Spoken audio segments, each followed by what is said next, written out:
Alors, je suis le père d'Ibn Cho, à Mont-François d'Assise, le secrétaire exécutif de l'AICA. C'est encore dans ma tête des œuvres. Je suis très heureux de me retrouver ici avec mes frères en tant que fidèles, mais surtout de représenter l'évêque qui, dans un premier temps, a voulu nous envoyer en mission et aussi nous encourager à vivre pleinement cette semaine de l'AICA.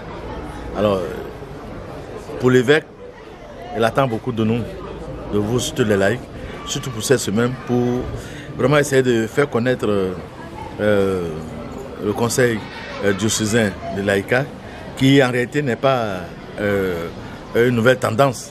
C'est que le laïcat, tout ce qui concerne les laïcs, revienne aux laïcs, que les laïcs prennent leurs responsabilités, comme l'a été toujours, que d'être un peu observateur, collaborateur, mais d'être responsable de leur engagement baptismal, de leur vie, de leur vouloir vivre avec le Christ chaque jour à travers l'évangélisation, à travers l'amour pour les frères, l'amour surtout pour les pauvres.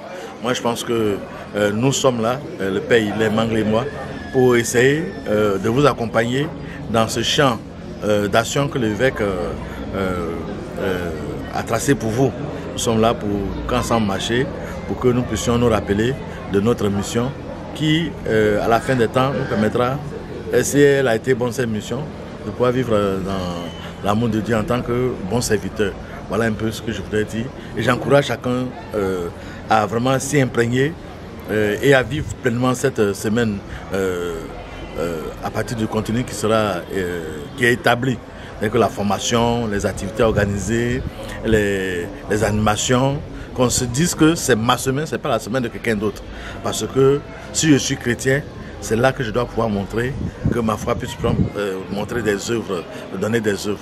Alors je dis encore beaucoup de courage et au nom de l'évêque, c'est comme la nouvelle année, que l'Esprit Saint qui nous habite et qui nous rappelle notre mission saura toujours nous aider à être prudents pour éviter tout ce qui est obstacle, tout ce qui est glissement et pour ne même pas avoir peur parce que c'est le Christ lui-même qui dira dans nos cœurs, dans nos bouches ce que nous aurons à dire.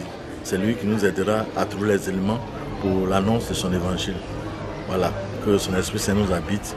Et puis comme j'ai dit aussi à la messe, si nous avons choisi Albert le Grand, c'est une bonne chose. C'est un laïc, si tu veux, dans un premier temps, même s'il est devenu aujourd'hui ce qu'il est, qui a su mettre ce qu'il a reçu de Dieu, son savoir-faire, son intelligence, pour défendre la bonne cause, et jusqu'à ce que l'évangile arrive aussi chez nous et dans les autres peuples.